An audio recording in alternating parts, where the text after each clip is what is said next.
我是赵少康，欢迎你来到 TVBS 赵康战情室。在我们今天现场来宾是何孟华议员、陈世轩议员、吴斯怀委员、柯正委员、刘彩薇议员啊。好吧，这个伊朗还是这个现在这个所有媒体的重点啊，而且股票台股今天跌了将近1500点这几天跌下来，今天很惨了。美国昨天这个开始的时候，美国的这个道琼跌了1000点以上，后来收盘的时候收敛一点，但是它的费城半导体也跌了将近5%，跌得非常凶哈。那伊朗这个有说2000个目标被轰炸，而且呢，美国说我集成了17艘军舰所以美国的中东司令说我们才刚开始，因为川普也说我们才刚开始，还有更厉害的杀招在后面那伊朗自己反正现在打来打去的都各自都宣布自己的战功。那伊朗宣布他重击了美军的驱逐舰，说呢他们的卡德尔380导弹立功，所以美国舰的甲板燃烧起火，而且现在都有一些画面了，那你也不知道这画面真的假的 ，AI 现在也可以做得很逼真所以大家就看得眼花缭乱伊朗有2个飞弹射向美军中东最大基地在卡达政府说对打到了，无人伤亡，我们都躲起来了，没有打到我们那另外呢，川普最新的表态说，伊朗的防空系统、伊朗的空军、伊朗的海军，还有伊朗的高层都完了，我们全部歼灭完胜。所以呢，伊朗现在想谈判太迟了。但伊朗那边说我们没有跟你谈判是你自己想象的谈判那另外呢，美国跟以色列把这个他的最高领袖哈米尼杀掉，为什么？说因为呢，伊朗的首都德黑兰，它在每一个路口都有监视器。监视器呢，一方面是监视交通一方面呢说伊朗用来监视他的反对派的人士，反对他监视就知道在哪里，在什么活动。所以结果呢，这个以色列Mossad 这个情报集团呢，所以几年以来就骇入这个路口的这些监视器。然后呢，因为骇入，只要谁看到，比如说最高领导人到哪里去，他的随扈到哪里，每天早上几点起来走哪个路径，通通以色列通通一清二楚。这么多年的，一定形成一个固定的一个网络嘛固定的形成，尤其他的随扈要保护他，随扈他有一个监视器，专门针对随扈的，在哈米尼旁边停车停在哪个位置上，看到如果随扈车来了，就表示这个最高领导人在这里，随扈车走了，到底跟着哪里走，完全清楚然后再加上有内奸在这个确认，比如说我们这边。监视器看到要走这条路今天都来了，都在那边开会，然后呢再问内奸是不是这样，是，砰就轰炸，所以呢都把他炸死了，49个高层全部炸死所以呢这个除了有这个天网，还有呢人肉情报都很重要 ，CIA 的那另外呢以色列，那美国国防部说不是我们的行动了，为什么呢？是以色列掌握监视器。不是美国掌握监视器，所以美国现在要撇清，说这不是我们不要在美国搞这个国内的在线911这些恐怖事件跟我无关那另外呢，伊朗有个高官，这个高官呢是革命卫队旗下的圣城旅的司令叫做卡尼，被怀疑说为什么每次炸都没有炸死他呢？人家都炸死他，每次都躲过一劫，所以现在被认为说他是最大的内鬼。真的假的我们也不知道，说呢已经被扣押了伊朗一定要抓内鬼，抓内奸到底是谁那另外呢，本来按照伊朗的这个他们的做法呢，他有专家会议，现在哈米尼死了，专家会议决定谁，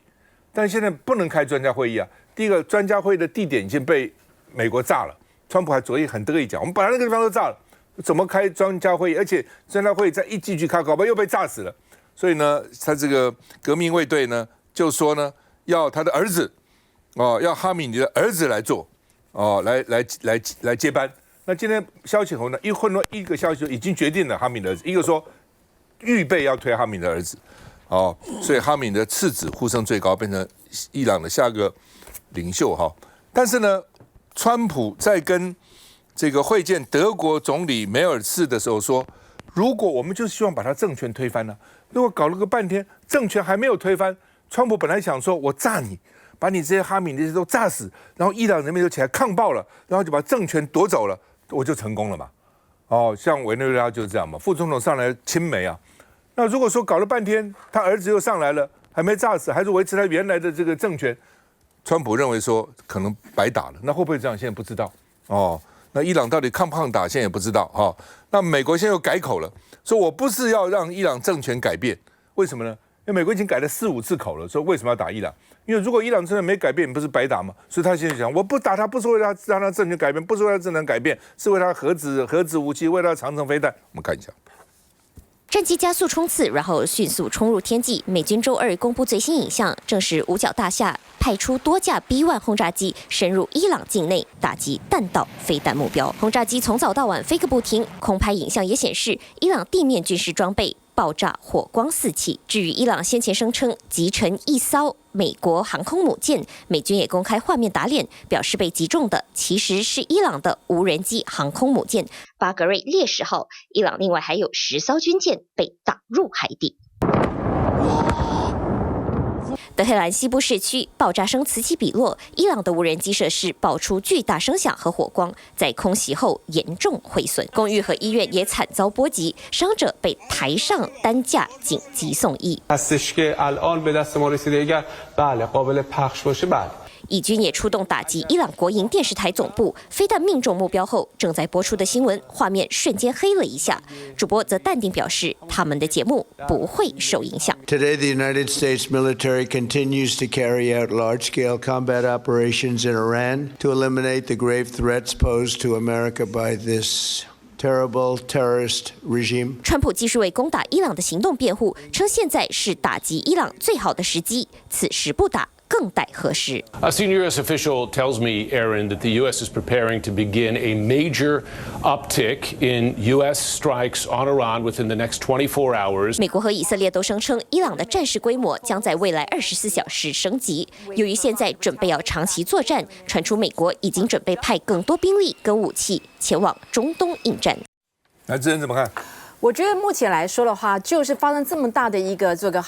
他们的首领被斩首之后呢，其实川普也很希望，诚如刚刚主持人所提到的，希望能够去中心化，把他们的整个的这个所谓的领导集团能够彻底的击坏。但是呢，他忽略了一点，如果是由他儿子，目前叫做他的次叫莫杰塔巴来接任的话，那整个的制度的部分里面呢，或许还有存留的一个空间。目前每个人就是在赌，一个方面大家就会预期有不同的一个结果。如果在短期之内，当然就是整个政权被破坏之后呢，美国就有办法来掌握，不管是这个原油，还有包括他们整个的里面的这个所谓的制度。但是如果他们真的不如他所愿，然后可以持续，如果伊朗真如完全超乎预期的可以这么样的耐打的话，那对不起，他所封锁的这个荷姆兹海峡，还有包括他所原油里面的储油量是目前是全世界第3。如果他能够把这样子，目前为止已经到80块美金了，大家预估如果真的到这一桶到100块美金以上的话，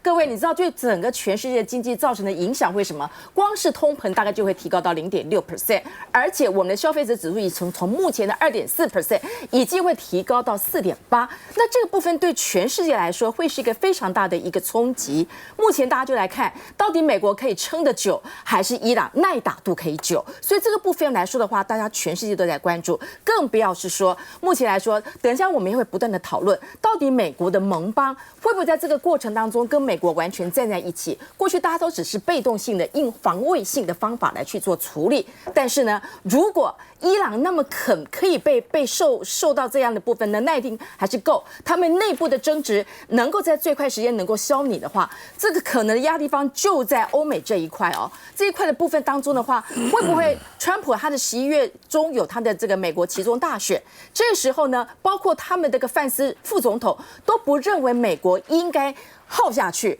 因为所以说大家就赌嘛，美国呢他们敢炸不敢打。如果打的话，不敢久打，因为久打必定会怎么样？必定会败。那美国已经开始有这种声音出来了，所以美国如果这伊朗这个事件没有办法在1个月之内去透过去中心化把他们这个部分里面彻底摧毁，或者是说他们这个第2个儿子这个莫杰塔巴也会再一次的被斩首。那如果没有办法彻底的话，你光是看伊朗内部这些反动的声音，再加上美国这种高涨的可能反震的声音，这个东西一消长下去，川普来说他可能压力没有办法，更何况是我们全球的经济都会因为这样受到影响，到时候这个压力是在谁手上？川普这张牌还不见得是最好的牌。在美国大家都知道，如果油价涨，对美国人是非常严重的事情，因为他们美国你到现在没有一个好的地下铁啊，都是要靠开汽车，那个油价涨不得了哈，股市又跌，对川普来讲呢，会影响他的11月的这个期中选举了哈。那到底谁会接班？哈米尼的接班，我们看一下。I guess the worst case would be we do this and then somebody takes over who's as bad as the previous person. 哈米尼死后，伊朗的大权谁来掌握？连川普都没有把握，就算换了人，可能也换不掉敌对政权。So we'd like to see somebody in there that's going to bring it back for the people, and we'll see what happens with the people. 伊朗最高领袖的继位者仍然由88位神职人员组成的专家会议投票选出。原本呼声最高的是建国者何梅尼的孙子哈山，但哈米尼家族可没打算让大权旁落，可能接班的人还有他哈米尼56岁的次子穆吉塔巴。他虽然是神职人员，没有担任政府要职，但早就在政治跟军事的核心决策圈内被称为是影子王子。专家说，谁接班都一样，难逃以色列的暗杀。犹太研究机构还披露，以色列情报部门摩萨德的特务伪装成了牙医，在哈米尼等伊朗高官的牙齿中植入了晶片，长期掌握了行踪。英国金融时报还披露，斩首行动之前，德黑兰的交通摄影机资料全被送到以色列。And this specific operation involved Israel hacking into the traffic cameras in Iran's capital city. That allowed the Israelis to have real-time information about some of their targets. It helped them establish a pattern of some of these targets, and one of the groups of individuals that they tracked were actually the elite bodyguards to some of Iran's senior leaders. 但有人却屡屡逃过暗杀，他就是伊朗圣城部队的指挥官卡阿尼。外媒指出，伊朗高层几乎团灭的情况下，卡阿尼还健在，就被怀疑可能是以色列收买的内鬼。现在传出他已经被拘留调查。来，吴将军，我想现在中东情势啊，资讯不明，我们所接收到的讯息大多是欧美给我们的。那我们从伊朗看到的并不多，也有一些中东国家现在因为害怕有点摇摆，但是我们从战略角度，从国家战略角度来看，伊朗到现在第5天承受这么大的打击，哈梅尼高层都死了这么多人，我们看到政府还是有序的运作，并没有混乱，看到他的革命卫队指挥链并没有混乱，仍然是有秩序的不断的反击，还敢秀出一些过去西方不知道的，不管无人机、导弹，所以光这2个的稳定度，川普就紧张了。我们从美国人看，川普已经连续几次把他的口气改过来了。最近这一次是最好笑的是，五角大厦上个礼拜就说美国的库存弹药不够，提醒政府发动这次攻击要小心，连续讲了1个礼拜了。你看美国五角大厦的披萨指数就看得出来。结果川普今天的回应很有趣，美国弹药充足，可以永远打下去，那就一个字叫虚张声势。第二个，我不排除发动地面战争。我在这边很肯定的讲，我几十年的素养，美国不会发动地面战争。号称现在在波湾地区有5万美军。川普真的不懂军事战略，他的五角大厦第一个跳出来反对。如果是要发动一场全面的地面战争，光是兵力集结、后勤整补、补给品集机，包含海空运输到几千公里外的一个战场，至少3个月，这才叫做大军作战。不是我在那边有很多军队来去，不是这样子，战略不是这样子。如果这样子，谁都可以当将军了。所以川普不懂，他是喊。今天最新的新闻，他又准备找库德族，找谁打代理战争了？美军不会去的，因为他会陷入泥淖，国会不会同意。美国现在反对这场战争的民意越来越高，因为美军经不起这种无谓战争的伤亡。现在才死6个人，他就开始我要报复，我要报复。如果地面战争一开始，那就是100、100、1000、1000的算。地面战争是兵对兵、炮对炮、战车对战车、飞弹对飞弹对人，所以这个的可能性很低。但是要怕的什么事？怕的是恐怖攻击的外溢效果。我们现在看到的中东地区的美国大使馆，包含美国本土的示威抗议，这些由哈梅里所支持的中东这些宗教狂热主义，从哈马斯、从 ISIS、从这个真主党、胡塞组织等等，包含在美国本土支持他的人，宗教狂热主义一旦开始，谁都挡不住，包含伊朗自己都挡不住，那种效应是很难拒止的。所以现在是造成全世界的恐怖。我们看一下中国大陆的表态，一开始是讲一讲，嘴巴讲俄罗斯，我们不希望怎么样，现在口气越来越重。为什么？因为中东变成区域性战争，美国一旦收不了手，对全世界都有影响，从经济、从能源、从战略板块。所以我觉得美国可能会收手，我的判断，他会见好就收，打一波啊，谢谢了，我们到此了。现在一直把责任推给谁？推给以色列。而且本来是没有这样想，都是以色列开始的，他先打，我才帮忙他，他绝不说我开始的，我操作，我主动的。所以现在以色列也是骑虎难下。真正现在决定这场战争会不会提早结束的，我觉得是波湾地区的国家，他承受不了这个战争威胁民众的抗议、经济的条件，像这些会跟美国说可以了，老大，不要再搞了，再搞，因为最后结论一句话，伊朗是光脚的，美国、欧洲国家是穿西装的，光脚的永远有机会跟你拼命，穿西装的会考虑，我不要跟你拼，我何必呢？所以这个是战略到战术到民族主义到宗教狂热，我们应该这样子来分析。休息一下再回来。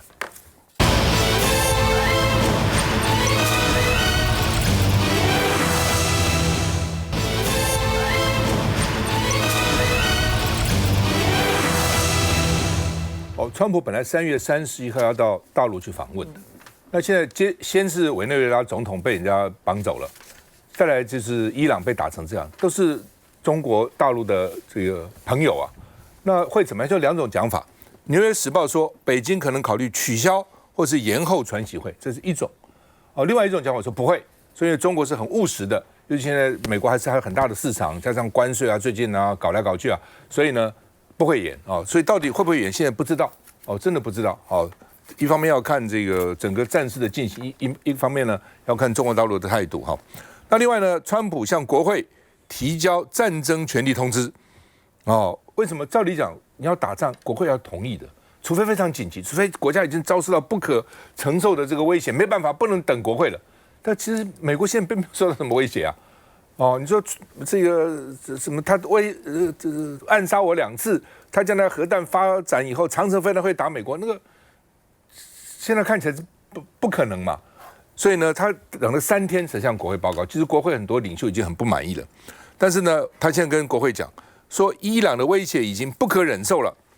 不能忍受了，核弹马上就要发展出来了，60%的浓缩铀是武器级了，长城飞弹马上要搞起来了。只要1个礼拜，他就可以这个制造核武。那如果1个礼拜制造核武，他现在应该制造出来了。从去年美国打他到现在也1年了。从这次打他到现在已经4、5天了，那不是核弹快制造出来了吗？核武快制造出来也没有嘛。就像那个时候打伊拉克一样，说伊拉克有各种生化武器等等，结果海参都被搞死了，也没看到什么生化武器哈。这就是欲加之罪，何患无辞了哈。那以色列去轰炸伊朗的核设施。川普的特使这个魏科夫说，伊朗拥有制造11枚核弹的浓缩铀，他那时候可以做11枚核弹那另外呢，川普否认说不是以色列逼我们，因为昨天我看他那个国务卿还说，是因为以色列要打，以色列要打以后呢，伊朗会反击就会伤我们美军，因为美军在中东有5万个这个美军嘛，有很多基地。今天又改口了，说呢，因为我们联合作战更易成功，我们不是被以色列逼的，这每天在改变他的那个说辞那另外盟友到底支不支持他？英国本来不是不支持的，不给他用那个机场的，只是因为又被打了，英国被打了以后才用。那西班牙说不行，西班牙说我们不支持美国这个不合国际法，所以呢，川普很生气，说英国太慢决定给我们用了，西班牙我要终止跟他贸易，不跟他贸易了，等等火了那另外呢，英法德也谴责伊朗，你好好你打邻近国家干嘛？哦，所以要把它的飞弹源头把它打爆哦。那另外呢，英国一个最强战舰叫做龙，我本来就看龙以为是中国的，不是，是英国的哦，叫 HMS Dragon 龙号。那龙其实龙在圣经上是鬼啊，西方人不喜欢龙，觉得龙是魔鬼，中国人很喜欢龙哦。但是呢，他把这个表示这个像魔鬼一样很可怕。另外呢，它配备的飞弹叫做海毒蛇 Sea Viper 哦，这个名称都是很可怕的哦。说呢，这很厉害，它可以用这个龙号来对抗伊朗的飞弹无人机。我们看一下。住宅区停车场窜出火光浓烟，这里是以色列拉马特干。当地时间3号，伊朗发动新一波空袭，飞弹碎片击中车辆，造成3人受伤。同一天，美国位于杜拜的领事馆停车场也遭无人机攻击，发生火警，周边区域全面封锁。伊朗持续发动攻势，波及周边国家。And now Spain actually said that we can't use their bases, and that's all right. We don't want to. 美军持续攻打伊朗，但西班牙却不借基地，这让美国总统川普气到扬言切断贸易。So we're going to cut off all trade with Spain. We don't want anything to do with Spain. By the way, I'm not happy with the UK either. 川普还骂英国也不帮忙，指责首相施凯尔慢吞吞，晚了好几天才允许美军使用基地。英国出动 F-35B 战机拦截无人机。英国皇家空军表示，过去24小时已经成功拦截多架无人机。法国也决定派出航母戴高乐号前往地中海。Face à cette situation instable, aux incertitudes des jours à venir, j'ai donné ordre que le porte-avions Charles de Gaulle.Ses moyens aériens, son escorte de frégates fassent route vers la Méditerranée. 不过，法国总统马克宏也表示，若以色列出动地面部队导致战争升级，将是错误的决定。志轩，我先讲川习会哦，我个人的猜想是，我觉得川普还是会想要去见习近平，为的是什么？为的就是在伊朗这件事情上，可以有一定程度的转移跟一个台阶下。其实刚刚将军讲的，广告讲的，我很认同，就是当川普疯狂去，这个英文叫 bragging 哦，就是说吹牛的时候，代表他可能在这个事情上面他没有那么有自信。从国务卿的改口上面，我们可以看到，一开始他的目的是什么？搞得好像是以色列要发动战争，我们美国是为了我们自己的安全，逼不得已去协助。可是，在第2天的时候，它转成是我们是一起的哦，我们是联合作战。这个当然有很多的因素在里面，或许也有可能是很多的这个欧洲国家，比如说英国啦、法国啦，甚至到西班牙啦，这些国家被你美国要挟着说要加入这场战争，可是你讲的好像你是第2线，你也是被动的，那你凭什么叫我们要加入？在立场上面，或许是因为如此，他有这样子的改口。那看到哈米尼政权，我觉得。现在很多的报道，不同的资讯，有的是写说，专家会议已经开完会，推举出他的这个儿子来担任所谓的这个代理人。那他这个儿子又很特殊，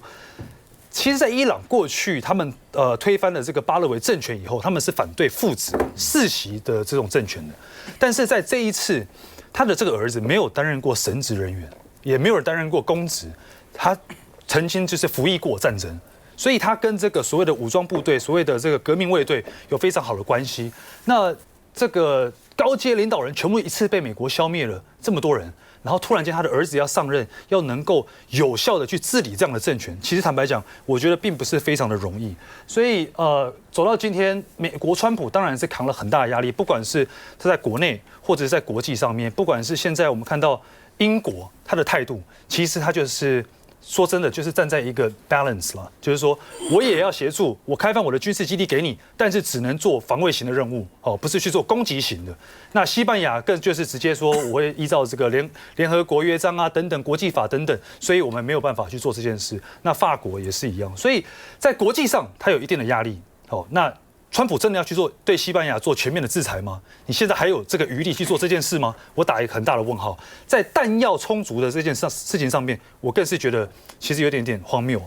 虽然美国投入了很多的资源在所谓的 DIB， 就是他们的这个国防工业基础。我记得我看过一个报道，他写那个155mm 的这个口径的火炮，它从每个月的产量不到3万拉到10万，但是你不管是在现在台海好了，乌克兰现在又中东。你真的能够无限供应吗？哪一个国家有无限供应的炮火？其实不太可能，而且很多人也有去计算过，其实在实务上面是没有办法做到的。所以在伊朗这个战场上，我觉得不管是内还是外，川普都扛了非常非常大压力，也因此我觉得去见习近平，或许是他一个转身下台阶的一个机会。制裁西班牙的问题是，西班牙是欧盟的成员国之一，欧盟它是一个盟啊，你不能只打它，只制裁西班牙，跟它制裁，那其他欧盟国家也会有意见的啦。来，孟华。其实我们从一开始看到以色列跟美国他们这个攻击哈米尼的手法是精准的打击，所以呢，他们一开始的想法呢，就是呢没有想要长期抗战的意思。其实一开始川普也出来说，希望呢这个战局呢是可以在4-5周之内结束。那当然，现在大家都非常的怀疑说，真的有办法在这个短时间内把这个战火是只能控制在4-5周吗？因为我们可以看到，如果真的哈米尼的儿子上台了之后呢，是不是可以跟美国的如意算盘一样？我觉得这个是大家疑惑的。那另外，我们可以看到欧洲的态度那当然。欧洲呢，各个国家呢，对于这次美国的攻击行动是否符合国际法有不同的争论跟讨论。有一方的讨论会说，其实像伊朗的政府，他1979年上台之后，其实呢对周边的区域产生很多的威胁。他们的核计划，不管美国一直以来的谈判，我们知道在很久以前的卡特政府也有人质的事件。其实伊朗政府一直以来可能对区域都是一个威胁。所以在这种情况之下呢，如果美国就是发动了一些攻击呢，其实是不是合乎国际法？这在欧洲的各个国家、各个学者之间的说法是不一样的。但是我们看到后来伊朗他的反击呢，选择的是无差别的攻击。它附近不管是巴林或是阿拉伯大公国等等的，不管是法国的基地、美国的基地、英国，甚至都会有受到波及。那逼了这些欧洲国家呢，也不得不你必须要有一些动作。所以我觉得大家现在呢，一方面呢会希望说我们的战火时间就控制在4到5周。我觉得没有人会希望说这整个区域的冲突是升高的。那当然，美国当然需要台阶下，那也希望说伊朗这边他们后续会用什么方式来继续？他们说无差别，要不要继续有复仇的行动？那他们的复仇行动会高升到什么程度？我觉得欧洲也不断的在跟伊朗说，希望呢大家可以好好的来谈判。那我觉得这个就需要不管是美国或者是伊朗，大家好好的来解决，没有人会看到这个区域的冲突不断的上升。休息一下再回来。